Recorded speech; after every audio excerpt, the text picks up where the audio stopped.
మాట్లాడుకునేది. అత్యవసర సమయంలో చిక్కుల్లో ఉన్న వారిని ఇబ్బందుల నుంచి బయటపడేయడానికి, వాళ్ళకి ఆహారాన్ని అందించడానికి ఏ విధంగా డ్రోన్‌లను ఉపయోగిస్తున్నారనే దాన్ని మనం మాట్లాడుకుంటూ ఉన్నాం. నిజంగా ఇది చాలా ఉపయోగపడుతున్నాయనే విషయం మరోసారి ప్రూవ్ అయింది. కావాలంటే ఈ విజువల్స్ చూడండి.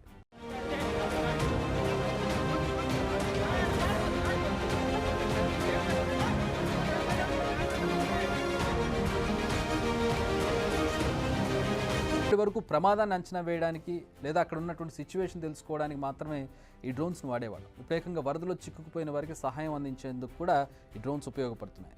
ఖమ్మంలోని మున్నేరు వాగుపై చిక్కుకుపోయిన వారికి ఆహారం ఈ డ్రోన్ సాయంతో అందించారు అధికారులు. ఇది జస్ట్ ఎగ్జాంపుల్ మాత్రం.